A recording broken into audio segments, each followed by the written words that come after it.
This is Special Chronicles, giving respect and a voice to people with special needs. I shudder thinking how the world can be so cruel. Lend my voice to those who can't. It's time we try, it's time we care, it's time we stand. It starts with a voice. Welcome to the Special Chronicles podcast. My name is Daniel Spikowski. I'm the founder and host of Special Chronicles, an athlete leader with Special Olympics Illinois, and a former Southern Tribal Global Messenger with Special Olympics. The website, specialchronicles.com, to follow Special Chronicles on socials, wherever you get your podcasts, subscribe to our newsletter, find the show notes for this episode. And yeah, specialchronicles.com. This week on the Special Chronicles podcast series, a recap of Turin2025. We have a returning guest, Lou, who is the chief of sport and competition at Special Olympics International, to talk about the most recent World Winter Games. And by the time you guys all hear this, the World Winter Games happened a month ago. And so we're excited to kick off this 2-month series, about 10 or 11 all new episodes that we're so excited to be premiering right here on this podcast. So make sure that if you are subscribed on YouTube, following us on specialchronicles.com, Apple, Spotify, iHeartRadio, Amazon, keep following this podcast because you do not want to miss these exciting episodes. Please put your virtual hands together as we welcome Lou back on Special Chronicles. Welcome back, Lou. Daniel, a pleasure to be here. Always have time, enjoy the conversation, always learn something on your podcast. So thanks for having me on. I'm real happy to be here. Yeah, absolutely. No problem. I'm excited. I've got an exciting lineup of guests that we will be premiering over the next. We'll kicking the series off with you on March 31st this coming week, and then all the way through the beginning of June. It's usually I do the series leading up to the games, but just because of my busy schedule, we kind of had to kind of push it as a recap. But awesome. You've the first time that you were on was a few years ago before Kazan was canceled, and then we had you on again leading up to the Berlin games, and Ian joined as well. Yeah, that's right. And so why don't you recount briefly for all listeners the story of how we got connected, because just before we both sat down, I took a short walk, and I still vividly remember the moment of when we first met in person in Abu Dhabi. So I'm sure we have some long-time listeners, but I'm sure we're going to have a lot of new listeners to the program. So why don't you recount how we first met? Sure. Whenever I think of you and Ian, I always think of that story. So we were in Abu Dhabi, and there was a reception at the German embassy in Abu Dhabi because they were hosting the next games. And a colleague of mine and I were standing down by the water, probably 25 yards away from everybody else, and just standing there chatting. And then you and Ian walked over and you introduced yourselves, which I thought was so cool because I'm really shy. I would never do that. So I had so much respect for the fact you guys came over, you introduced yourself. We talked for a while. You guys both have, really outgoing personalities. Ian's a big personality. So I thought that was just fantastic. So every time I think of either of you or you two together, I always think of where I was standing and how you guys walked over and just said, these are two guys. I think we'll just start talking and we'll make friends. Fantastic. I really like that story. Awesome. Yeah, awesome. And I think that story really shows what the movement is about, what the inclusion revolution is about, that two of us at the time, well, we're now former Southern Tribal Global Messengers, but and then you being on staff, that we still, it doesn't matter what challenges Ian and I have, but we're still able to go up to each other and talk. Oh, it's so great. I'm really shy. I love that in other people. I wish I was more like that. I'm always a little nervous. I'm a little shy. I'm the good second man in. So if I was with you or if I was with Ian and either of one of you started the conversation, I'm right in there behind you and I'm good. Yeah. But that first line, I'm a little shy. So yeah, credit to you guys. Awesome. So, can you share a little bit briefly about your journey of how you became the chief of sport and competition at Special Olympics International? For anybody who might not know. Sure. So I started my career in Atlanta in 1995. I worked on the Atlanta Olympics for the organizing committee. Then after that, I worked on the Sydney 2000 Olympics. Then I worked on the Salt Lake Olympics. And then I went to work for the International Paralympic Committee, who some of you may know. And in the U.S., Los Angeles will host the next Paralympic Games.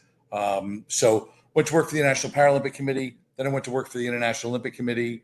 Then I did some agency work. And I had the good fortune of meeting Mary Davis in Rio at the 2016 Olympic and Paralympic Games. And Mary and I had a good conversation. We watched the opening ceremony together. And then a couple of months later, she called me and asked me if I wanted to join. And I had some friends and people that I knew from other parts of my life that had worked at Special Olympics, always knew the movement, always admired the movement. So when the opportunity came up to get involved, I jumped right in. And I'm working with a couple of people that I was, in one case, a former colleague, and another case, a friend who are on our team now. So yeah, it was almost a natural fit to get here. Awesome. And before we get into recapping the World Winter Games, take us back to leading up to these games, because usually it's every 2 years, but there was such a big gap with the winter ones. I know my class of Southern Survival Global Messengers, we missed out on the winter games. Yep. with going to two summer World Games. But take us back and share with us what your responsibilities entailed leading up to such a big event, because it was such a big gap from, I believe, the last World Winter Games were in Austria. And if our listeners go on specialchronicles.com/Turin2025, on that page, we have episodes of all of the World Games since 2013. So 2013, and then I did a daily podcast in 2015, and then 2017, and then some podcast coverage in 2019, and then obviously 2023, and then now 20. So every World Game since 2013, we have a series of episodes. But yes, kind of take us back to the moments leading up to these. Sure. So my first day at SOI was the day, it was a board meeting the day that Abu Dhabi got selected. So I started, the board voted for Abu Dhabi, and then we started to look at what was after Abu Dhabi. So Abu Dhabi was 2019. Normal course, we would have a World Winter Games in 2021 following the Austria Games of 2017. So we started to look for a host. We didn't have as much time as we probably needed. We had an agreement with Sweden. Sweden was trying to put together the government funding. We went to Sweden. We had some competition, but ultimately they couldn't put together a World Winter Games. The funding wasn't there. The government wouldn't support it. So we had to pivot. We pivoted to Russia, Kazan. And at that time, the pandemic had started. And then from the pandemic, there was the issue with Russia and Ukraine. So we wound up having to cancel Kazan and thus miss the window of having the games in 21, where Kazan was going to be in 22. And then we had to start looking. And at that time, we had a process going for 2025. We had two bidders. We had Turin in Italy, and then in Switzerland, Zurich, in the region around Zurich. So we were able in 2021, we awarded 25 to Italy, and now our next World Winter Games will be in 29 in Switzerland. So we're in a much better place now. Awesome.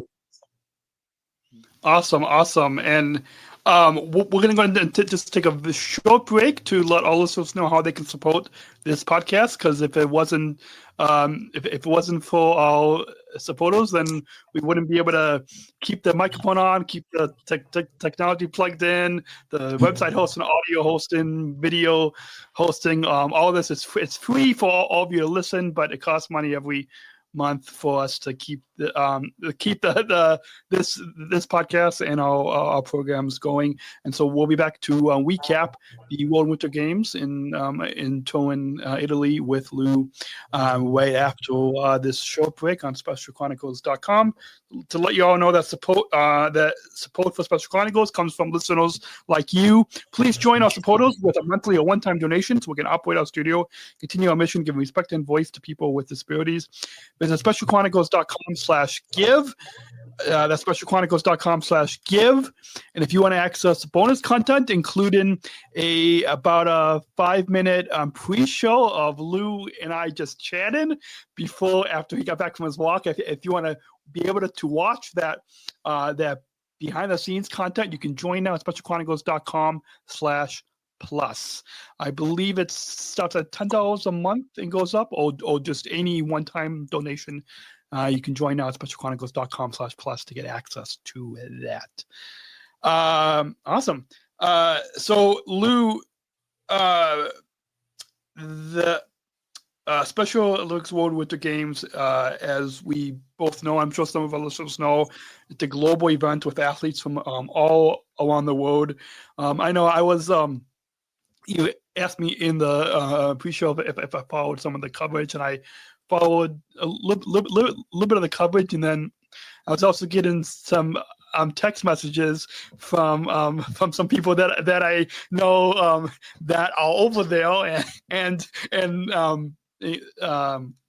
one of Jenny Fultner, who's on the board of directors, and she actually she first started volunteering with Special Olympics in when she was in college 30 years ago, and now her son goes to Yale, and her son and some of his friends from college are volunteering. So it was kind of a neat mother-son type of like story. But she ran into some colleagues that I know from United Airlines who were over there, and so it was neat to be getting text messages. Yeah. And so, what makes the 2025 games in Turin so special, and what can share just like some overview of an overview of the competition? Because in doing some research for this episode, I think I saw dance sport is one of the new, which we're going to be having Natalie and Trey from Special Olympics USA, two athletes. Natalie was on at the leading up to the Abu Dhabi World Games on this podcast, but she'll be she and her and her dance partner will be on. So I'm glad that we're going to highlight one of the new sports on this. But give us like what makes these World Winter Games in Turin so special? Sure. So I think in part it was a real challenge over the years leading up to the games. It was a really hard event for us. It was a hard event for the organizing committee. So they bid in 2021. Turin got awarded the games, and then they had a change in government, as will happen. They had to restructure the organizing committee and set it up differently. The funding came very, very late, later than it should have. So a lot of the planning was delayed. But in the end, all of that sacrifice, all the hard work, all the trips we had over there, all the stress was really all worth it. Everything came late, but everything came really well. I mean, it all came together really, really well. The media coverage was outstanding. The Italian media, everything from, I went out and saw LETR. I went to a couple of stops at LETR, and be with LETR is always fantastic. The LETR team did a great job. The final leg runners were great. So from LETR through to the arrivals of the delegations, the Global Youth Summit, we really got off to a great start with a lot of these events, and it built a lot of confidence leading up to the opening ceremonies, which were spectacular. And then from there, the competition and everything went really well. We had 100 delegations, about 1,500 athletes. As you mentioned, we had dance sport for the first time, 75 dance sport athletes from 26 countries. Everybody was really happy with dance sport. So the event came off really, really well. There'll be a nice legacy for SO Italy. The Prime Minister of Italy came and toured some of the venues, met with the athletes, met with the spectators. We had a board meeting, a lot of celebrities. President of Poland came. So really, it was hard to get there. You wouldn't want to do it this way every time, but it came really good at the end. It was fantastic. Awesome. Yeah, a lot of the coverage that I was following on Instagram and on social media was I wish I was there. We were trying to figure out how I could bring this podcast there, but that the sponsorship for that had fell through. Sure. So the maybe in 2020, Santiago 2027. Exactly. I'm hoping that I can get there. But briefly, you mentioned the LETR, and I knew there was a couple LETR officers in Illinois, my local program, that were over there. So it's exciting. I know my mom came out to the games in Berlin. She wanted to volunteer, but she couldn't be registered as a family and volunteer. So she ended up just being a family. But my mom actually studied in Berlin when she was in college, and my mom always tells people that she went. She saw the LETR when in Berlin at those games. So it was a lot of fun. I have the Eternal Flame of Hope that we have in Chicago. I on my Canon or Nikon, I took a picture and I blew that up by an 8x10, and I got that frame in my living room. I think my mom has it hanging, so it's an really original. Nice. An original photograph, but yeah. So the games, as we said, will feature several winter sports. Can you talk about how the athletes prepared for these sports, and how Special Olympics ensures that they are ready for challenges of these winter sports? Because I'm sure there are probably some delegations that might not have snow, and so what kind of how did either SOI or the local program or regions help to prepare that?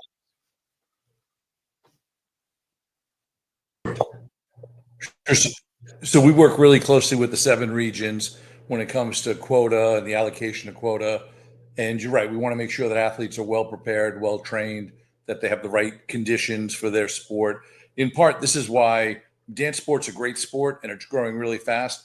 But part of the reason we decided to put dance sport on the winter program was so that athletes in countries that didn't have winter conditions could still participate in the sport. So we have dance sport and we have floorball are options for countries that don't have snow. So Africa sent up floorball teams, they sent up dancers. So we're trying to provide options, because to have somebody who's practicing the sport not in the right conditions is not really what we're looking to do. So we work closely with the regions and the local programs to identify the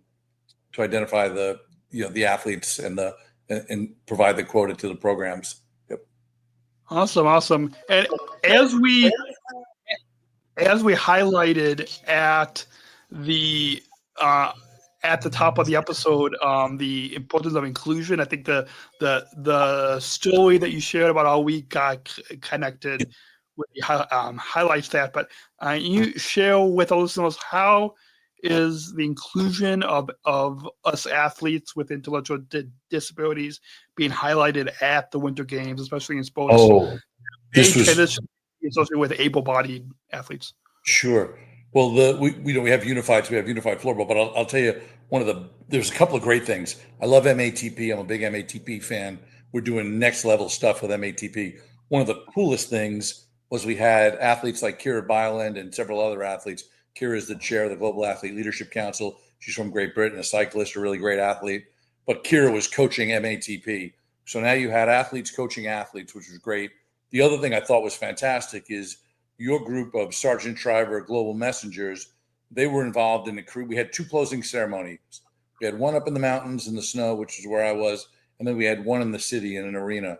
The one in the city, the SSGMs designed the show. They worked with the production company, and basically all the content, all the creativity came from the SSGM. So it was an athlete-driven show. It looked like it was a big party, to be honest. They had a lot of fun.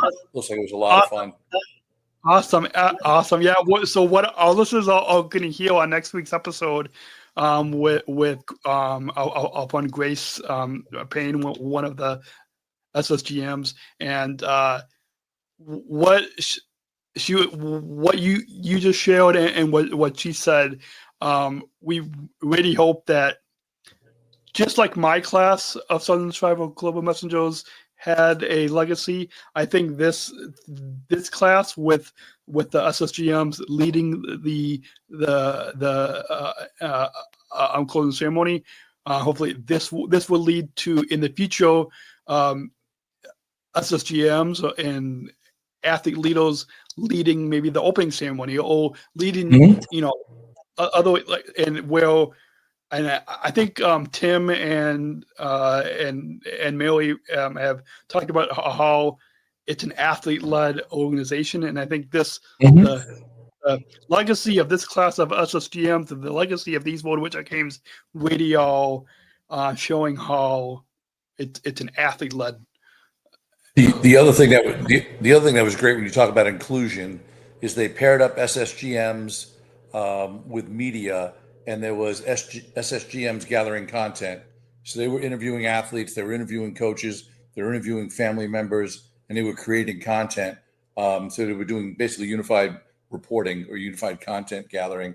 And we're finding more and more ways. I remember in the Unified Cup in 2022, we had Manu, who you know and have been on a panel with. We had Manu from Brazil. She was doing commentary and doing the announcing up in the booth during some of the matches. So we're constantly looking for new ways and creative ways to get athletes involved, to have athletes take the lead, and not to be there just to be alongside of us for the photo, but to take direction from the athletes and let them tell their stories and let them sort of get their perspective out there. So it's actually a lot of fun. Whenever you find a new idea, our team will be like, hey, why don't we have an athlete do this? So it's definitely spurring the creativity on our side to look for more opportunities, different opportunities. And then the athletes are always going to be good and step up. Awesome. Yeah, I love that. So Torino, Italy is a city with a rich history and hosting major sporting events.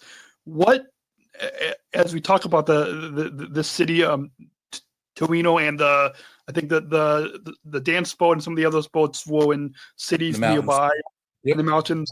And so what, and actually, and I think at the end of April, our listeners are going to hear from one of the Special Olympics USA coaches who coached in snowshoeing, who is actually from my local program in Illinois, and he highlighted how after they got familiar with the time change and they, by actually going to the mountains to prepare, that was good for that for his athletes to kind of have that nice kind of flow from traveling to the game. So what does the city bring to the Special Olympics experience, and how do you think the city's culture and atmosphere enhance the game for both the athletes and the fans? Yeah, so we had a lot of challenges, like I mentioned, leading up to the event, before the delivery event. But once the event started, the outpouring of the people, the crowds at skating, the crowds in the mountains, the people really took to it. And there were people. So I was at the IOC back in 2006 and worked on the Turin Olympic Winter Games. And there are other people up in the mountains who had been there, worked on World Cups and other major events that came through. And I know from talking to people, from my colleagues talking to people, that there were people that were, I mean, really emotionally moved and sort of didn't know much about our movement. But then after a week in the mountains with our families, with our athletes, with our coaches, in these relatively small communities with a lot of interaction, really took the event to heart, and it really had an impact on people. It was something different. It was something, it wasn't a typical winter sport event in this regard. It has a different dynamic to it. And I got to say, we had a lot of family members. It's Italy, so everybody wants good food. I'm going to be in the mountains, but we had a lot of family members. And I love nothing more than seeing all the family members out. So it was great.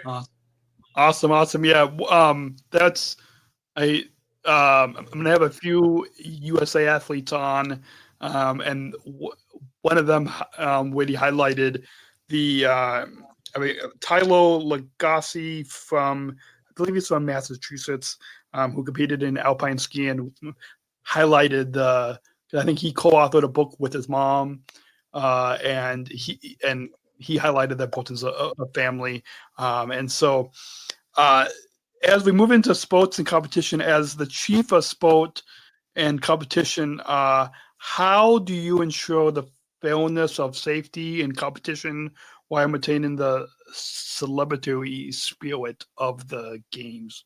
How do you and your team? Sure, and that goes back to a question you asked earlier about making sure the athletes are prepared, because what you don't want to have is an athlete in an unsafe condition that's not been properly coached, not properly prepared, hasn't been in that kind of environment before. So that's really important. And then we follow all the international federation standards, all the international federation regulations related to safety. Our technical delegates are highly trained to make sure the courses are set. We have professionals that work the events along with our team, so it's always conducted in a safe manner, which is why preparation. The one thing we can't do is we can't fly to another country and coach and train an athlete. That's the responsibility of the local program, working with the region to make sure that everybody is prepared when they arrive in Torino, and we can aspire to having quality sport.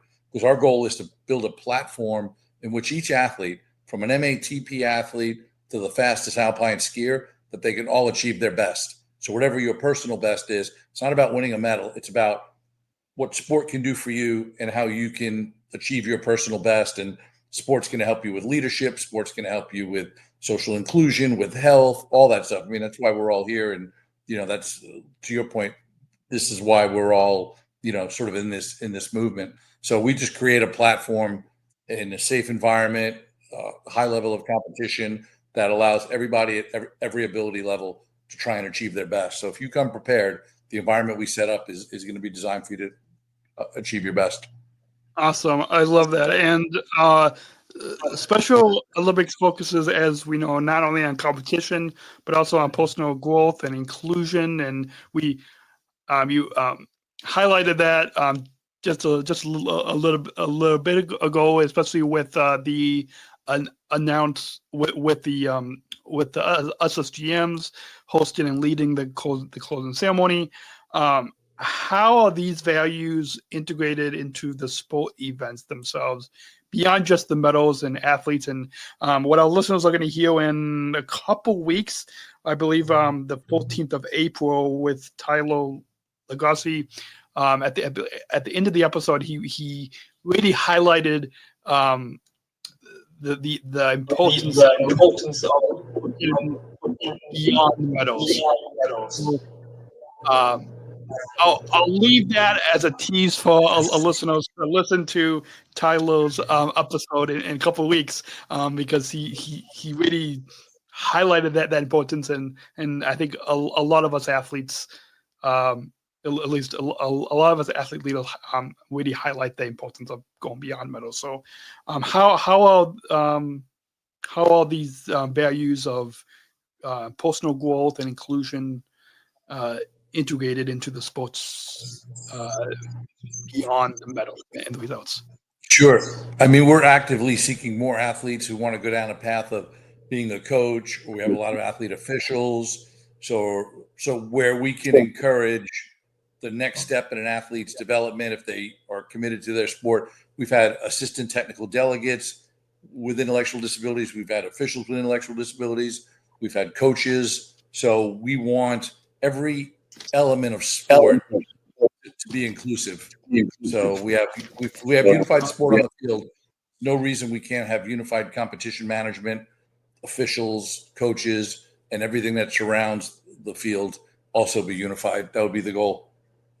Awesome. I love that. And you mentioned about how we've had athletes as technical delegates.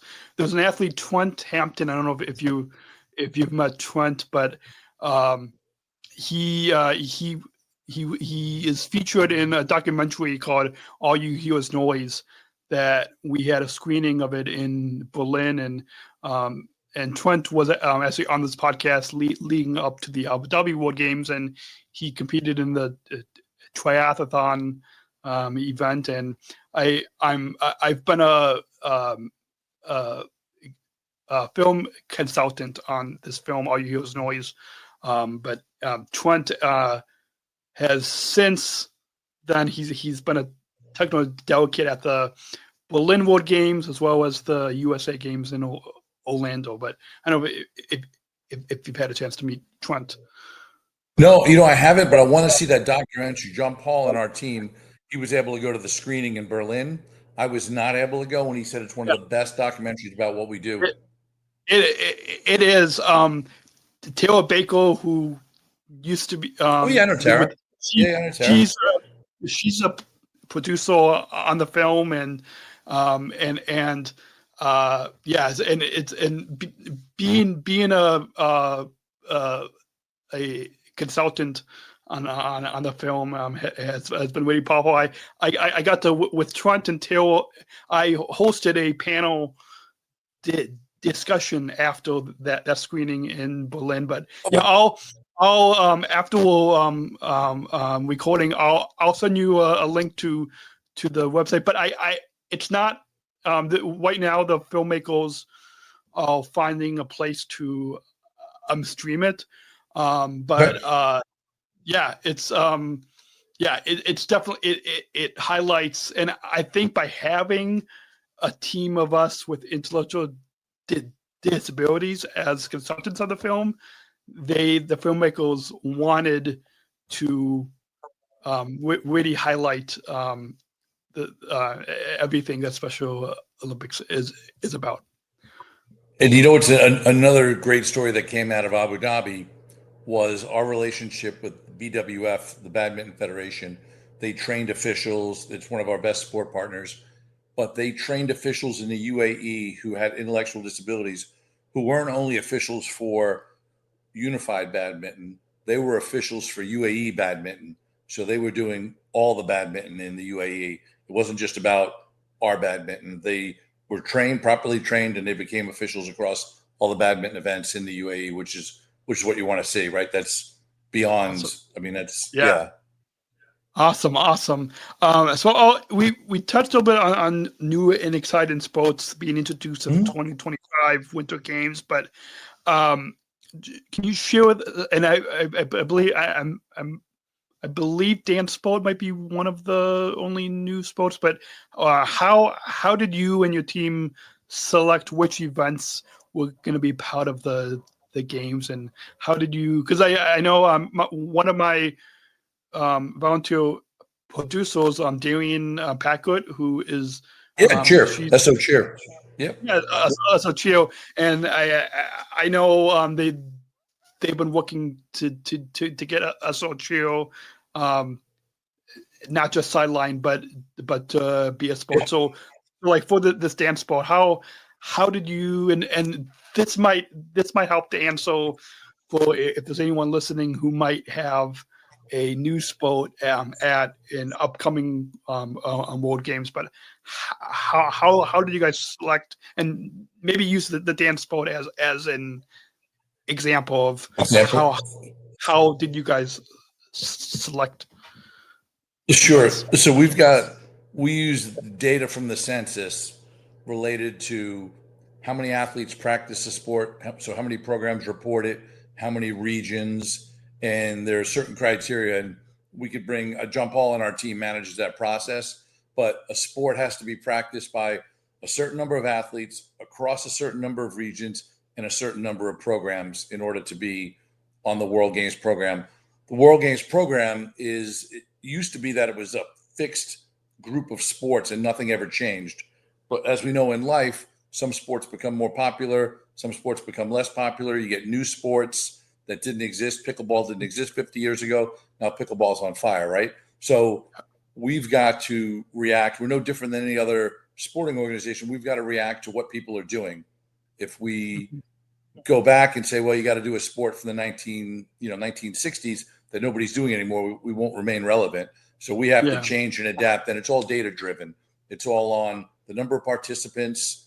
There's gender elements to it. There's regions, number of programs. And then we try sports. So in Berlin, we had field hockey for the first time, which is great.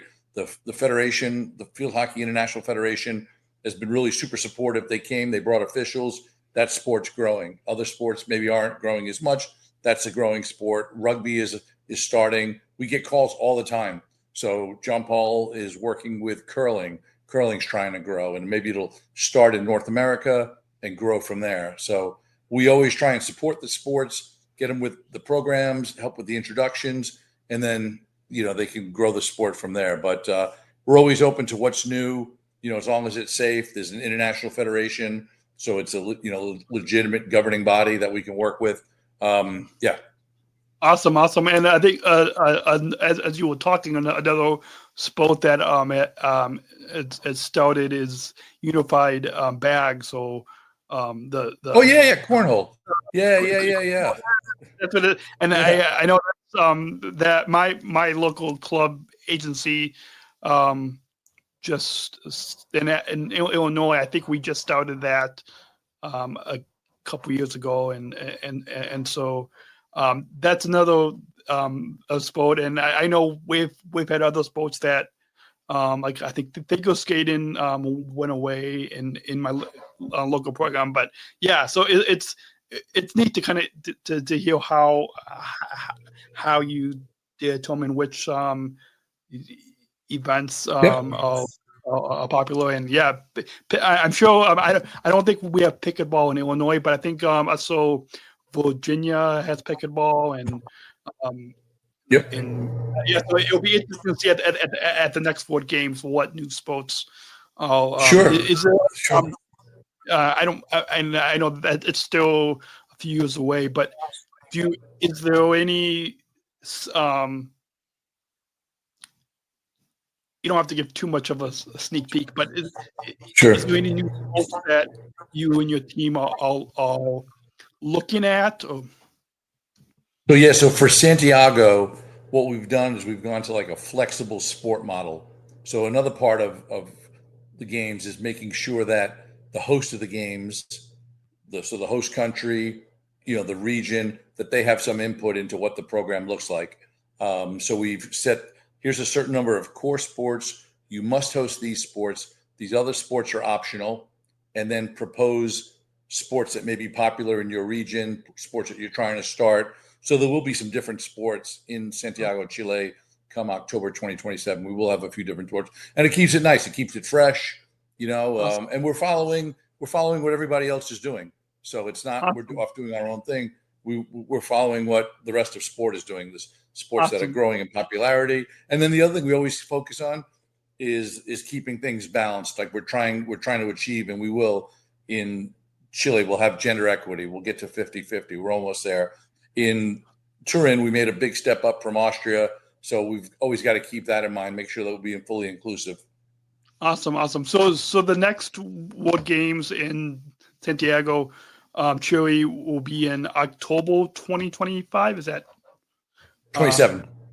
In 2027, that's why I know it's been a long week. 2027. So listeners, if you're listening, you can mark your calendars. If you're an athlete, you can start training.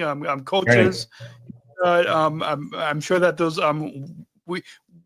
we actually, I think, had a listener who I actually met.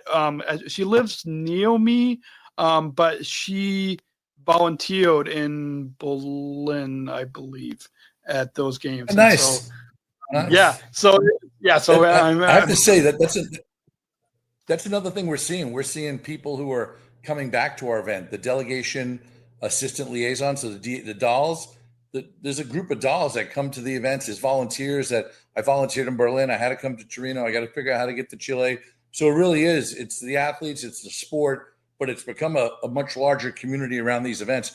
And we're debuting new single sport events. We've got the 2026 Unified Cup bids are coming in. We're about to make an announcement on April the 10th for a new international sport and a single sport event like the Unified Cup, but a different sport. We're having good conversations around 2031 for the next World Summer Games after Santiago. And then we're having conversations for the next Winter Games after Switzerland, so 2033. So we've really gotten out in front of it. We're providing more opportunities, and we're just trying to work further upstream, if you would. Awesome. So that's a good segue and a transition as we talk about athlete support and legacy of these games. What kind of support systems are in place for the athletes, both during and after the games? And we mentioned the film All You Hear Is Noise, and I'm working with the filmmakers on a podcast series that goes behind the scenes on some of the themes around the film.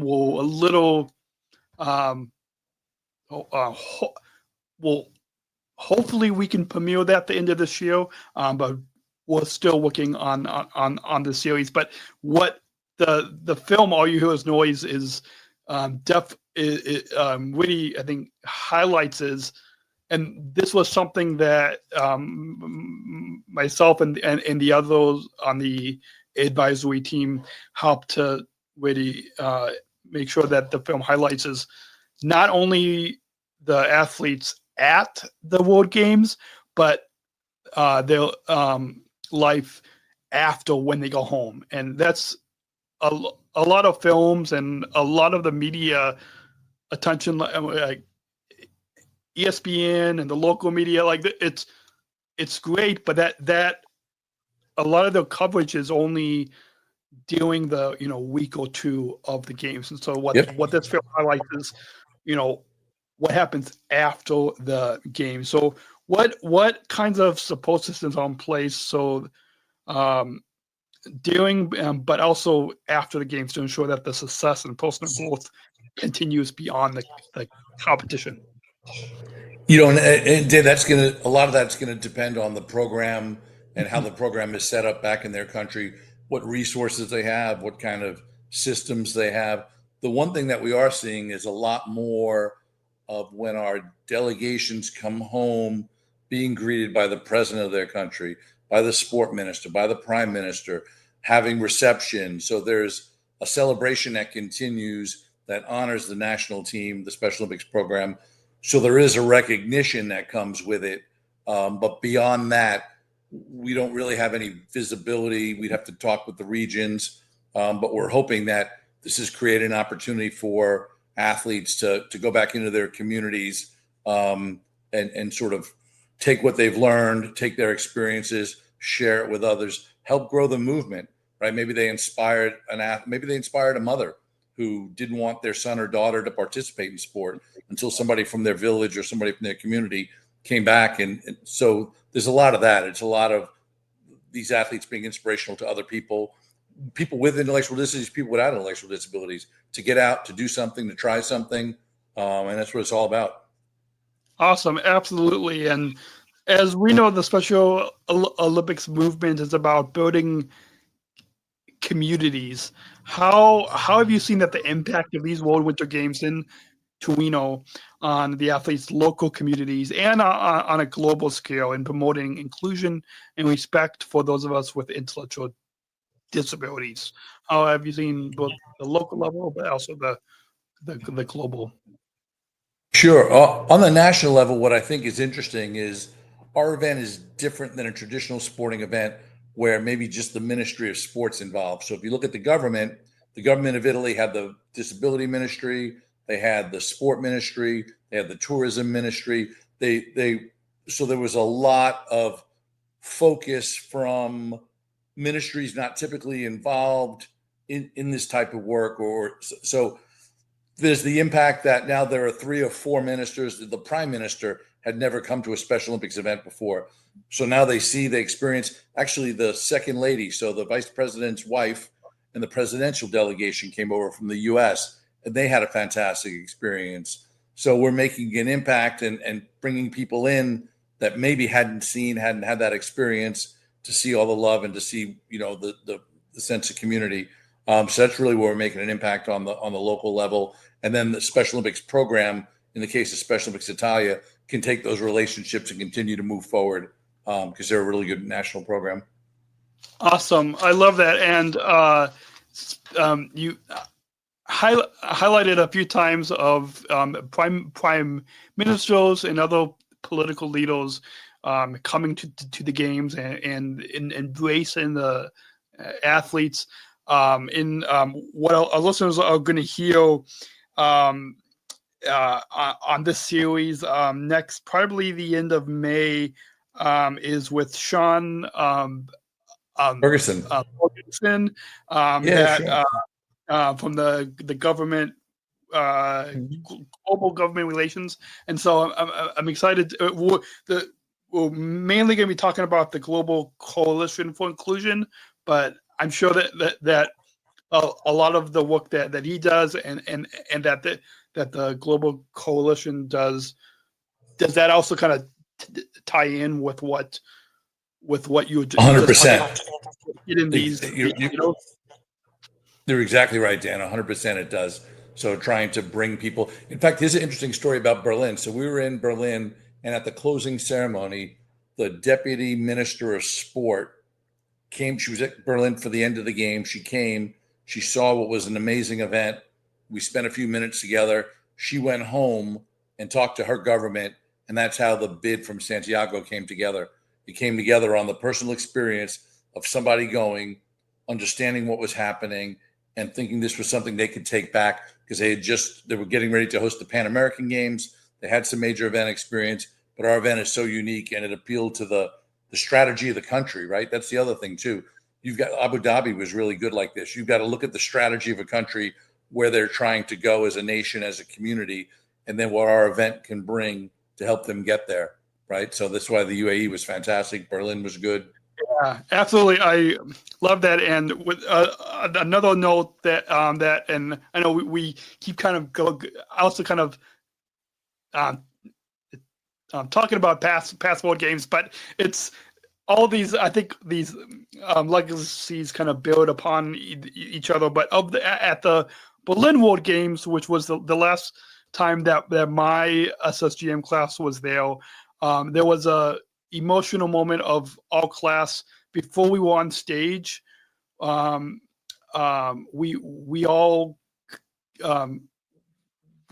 got in a huddle, and there was some tears, and it was because it was the last time that a ton of us were going to be together at the games. But there was a picture that we and Mary, and then the I believe the Chancellor of Germany. I'm blinking on the name. But there was a picture that we took, and I went out. I missed the athlete party later in the week because I went out to dinner with my mom and my sister that were there, and the waiter, we showed the waiter that picture, and they knew who that leader was. And so here's all a ton of us SSGMs along with Mary and a leader, and I think that picture kind of also highlights what we're talking about. At the World, did you want to add on to that? No, you're good, Dan. Go ahead. So at the World Winter Games, we would we've got some listeners that are all familiar with Special Olympics, all familiar with what this movement is about, but we also have a lot of listeners that are just learning about Special Olympics by tuning in to this podcast. And so, what would you say to listeners who are not familiar with Special Olympics in terms of why they should pay attention to the World Games? Why should they pay attention to our competitions, our events, and support all of us over 5 million athletes across the globe? Sure. I mean, I think if you're involved, and everybody should get involved, there's a program, a sub-program, no matter where you live, we're there. And it's a great movement. It's a real sense of community. There's something in there for everybody. You might not like sport, but there's something else. There's dance. A lot of times people say, "Oh, I don't like sport, but I love dance." But there's something in there for everybody. But as far as the World Games, I mean, I think that's a celebration, right? It's a celebration of all that we do. We have education going on with summits. We've got the Global Coalition on the government side. We got healthy athletes. Healthy athletes is amazing. Cannot stop talking about healthy athletes and the great work that they do. So there really is. It brings all of our work together in one place for a celebration, and it brings us to new countries, to new markets. I mean, Santiago will be the first games in Latin America, so we'll get the whole region behind it. The media is turning out more and more. We had a lot of media coverage in Italy, and it was really, really good. So, I would say it's our most visible platform to try and raise awareness. You know, we're very well known inside the United States. Outside of the United States, we're still growing. People are still finding out who we are. So it's a great vehicle for all of that. Awesome. I love that. We're going to take one final break to mention a couple of our sponsors, and then we'll get back to the final segment as we look to the future and get to some final thoughts as we wrap up. I know we're going a little bit longer than what we initially talked about, but it's great to kind of give this overview of the games. So we'll be back with Lou, SOI Chief of Sport and Competition, after this final break right here on SpecialChronicles.com. To let you all know that support for Special Chronicles comes from the ComEd Energy Force Ambassador Program, the country's first energy and solar efficiency education program designed for and taught by people with disabilities. Learn more at specialchronicles.com/ComEd. That's specialchronicles.com/ComEd. And support for Special Chronicles comes from United Airlines Bridge Disability Business Resource Group, connecting people of all abilities. Learn more on United's commitment to disability inclusion for employment and travel at specialchronicles.com/United. That's specialchronicles.com/United. And I should mention just briefly that if you go to specialchronicles.com/United, you cannot get discounted tickets. We can't offer you any discounted tickets. So just want to put that disclaimer out there. So Lou, as we look ahead, what are your hopes for the future of the Special Olympics movement, especially in terms of expanding access to winter sports for athletes with intellectual disabilities around the globe? What are your hopes for the future of this movement? Yeah, I mean, I think as far as expanding our offering at the World Winter Games, it has to be sports that don't require snow and don't require ice, right? Because we're not going to change countries that don't have winter to situations where they do have winter. So we've got to stay proactive. We've got to continue to grow the sports that we do. Dance sport is taking off really, really well. We had a dance sport world championship a couple of years ago in Austria. We'll have another one here probably in a couple of years. So offering dance, looking at new sports. Maybe it's bags, right? Maybe cornhole gets big enough to where it becomes a sport that we bring to the games, right? It'll become the winter version of bocce, right? So we want to provide quality opportunities for our athletes to showcase the best of their abilities at all levels. We want to do right by MATP athletes, triathletes, and every athlete in the middle. So it's by working with our international federation and national federation partners, creating more opportunities. We have a lot of opportunities where our athletes now are competing in world championships in like cycling. They get out on the course and they have a Special Olympics division, or floorball or powerlifting. So not only us having our own events, but us sending athletes to world championship events of our federation partners. FIBA does it with 3-on-3 basketball in Switzerland.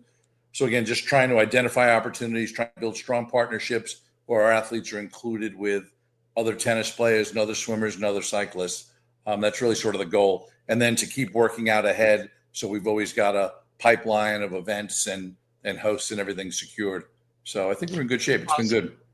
Awesome. I love that. And lastly, as we look back at the 2025 World Winter Games, do you have a memorable moment from the athletes, volunteers, and fans during the event? Is there, it might be an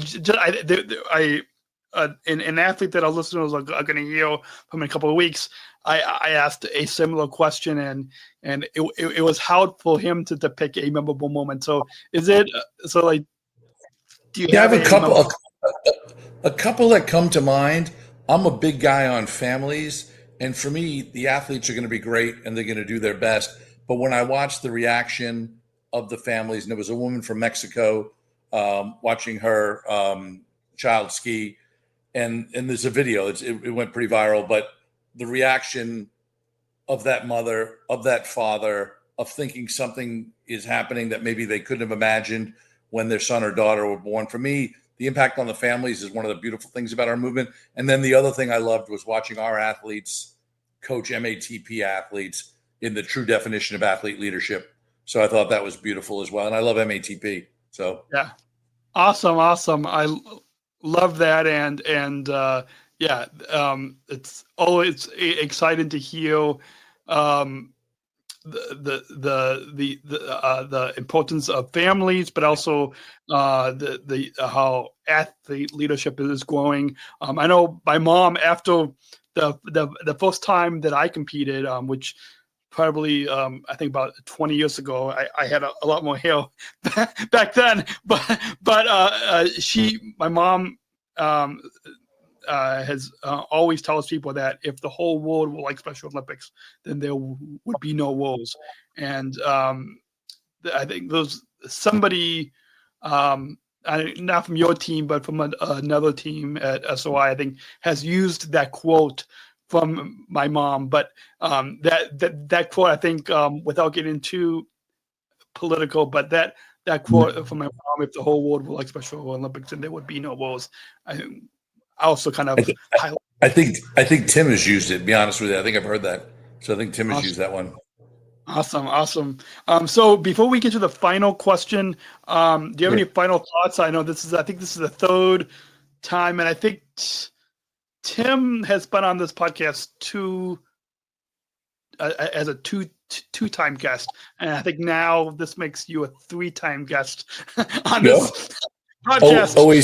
Always happy, Dan. Anytime I can spend with athletes, coaches, family members, I'm up for it all. So always happy. And shoot me. I mean, if there's something, if you got a question about something, shoot me a note. I'll always get back to you. I'll provide you with whatever information I can. So not even about being on the podcast. If there's anything I can do to help you grow the podcast, help you do anything, let me know. I'm in.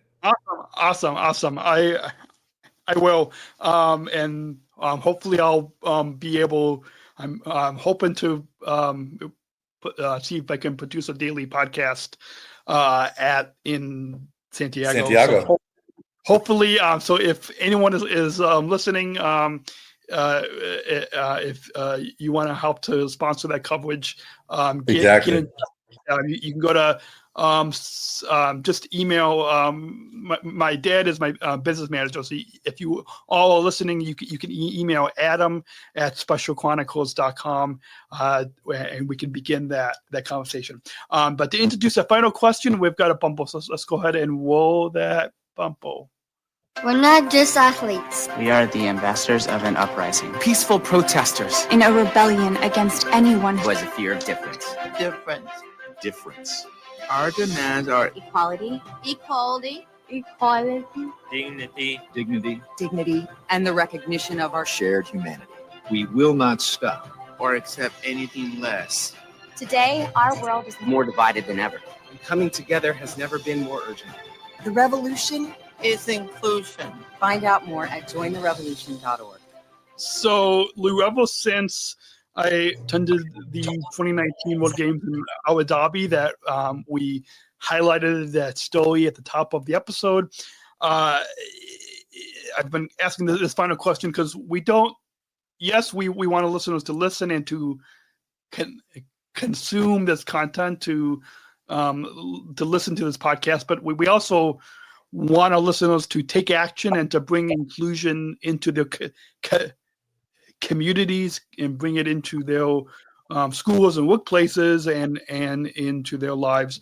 And so I think this final question not only highlights the inclusion revolution, but really brings a final message to our listeners. And so you probably have answered this on because you've been on the program a couple times in the past, but I'll ask you, what does inclusion mean to you?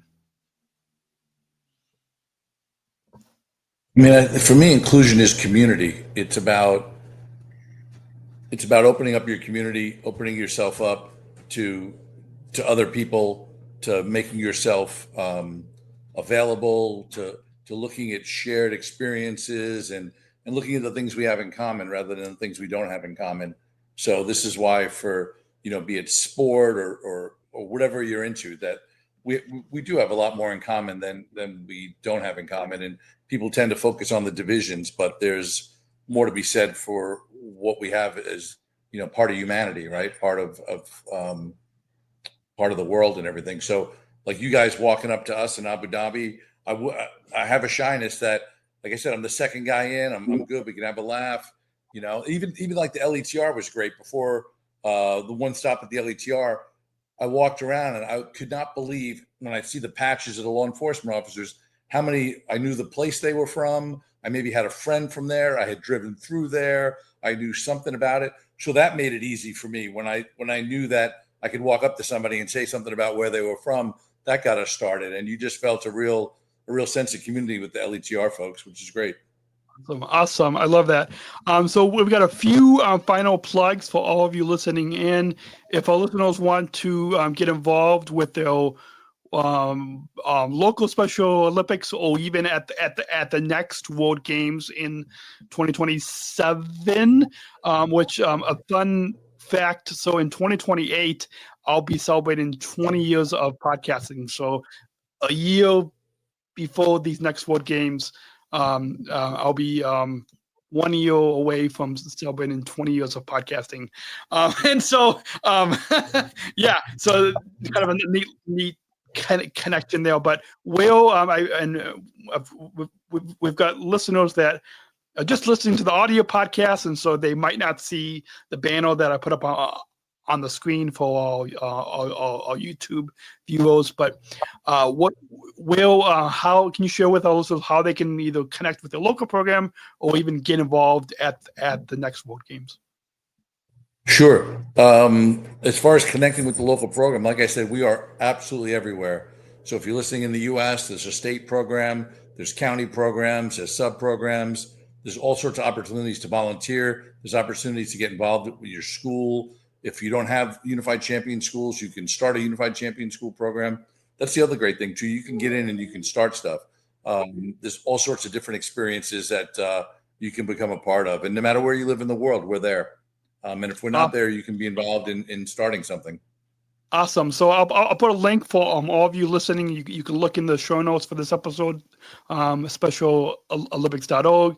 And one of my colleagues at United Airlines, her son has autism, and her son actually has the same name as me. But she lives in Chicago, and her school is not yet. It's not a Unified Champion school, but she wants to get her son involved in Special Olympics. So I connected her with one of our local staff here, and so so that's the perfect. So if you're listening, definitely get involved. Yeah, there's a program in Africa. I can't think of the name of the country off the top of my head. ESPN did a 30 for 30 with a woman who was from there, and she had a daughter who had an intellectual disability. She started the national program.